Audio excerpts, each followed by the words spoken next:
being a structural guy, you think I would have had that foundation set up properly, but man, you go to these real estate conferences or your local RIA, man, all these things sound so sexy when you hear them, and you're just like, man, I want to jump on that. I want to do that. So, yeah, I would say just focus. What is the number one secret to building real estate or having real estate by design? Well, I would say one of the biggest mistakes that I had made in my career, and I look back and, I get asked the question a lot, what's the one thing you would tell your younger self? And honestly, it's not sexy, but it's focus. It's really staying focused on what kind of real estate you're interested in. I was one of those investors. I think a lot of people talk about the shiny object syndrome that we have as investors have. And that was mine. I started off flipping. Then I did long-term holds. Then I did short-term holds. Then I did wholesaling. Then I did turnkeys out of state. I did development. So I've jumped around. I haven't touched every niche, but I would get excited and then do something, and then get excited and do something. I heard a metaphor recently about building a bridge to your financial freedom island, or your the island essentially that gets you to work in the business that you love. And so the metaphor went essentially like this. I was building a bridge. Let's start with flips. I was building a flip bridge to get to that island of freedom. And then I start looking over to my left and right, and I see long-term hold.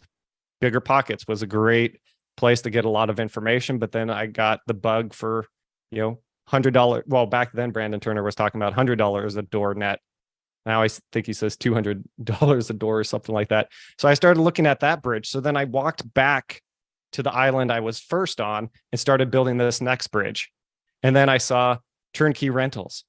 And then I stopped building the long-term rental bridge and started going down this bridge, short-term development, all of that. And so that's a long-winded way of saying that if you really want to achieve something like financial freedom or whatever your goals are, you're going to get there so much faster and efficiently if you pick one thing, get really good at it, and just rinse and repeat. And once you built that business and built it properly, then you can start fidgeting around with other things and leveling up or doing some other type of real estate. But at least you have something set, a good foundation. And, being a structural guy, you think I would have had that foundation set up properly. But man, you go to these real estate conferences or your local RIA, man, all these things sound so sexy when you hear them, and you're just like, man, I want to jump on that. I want to do that. So, yeah, I would say just focus.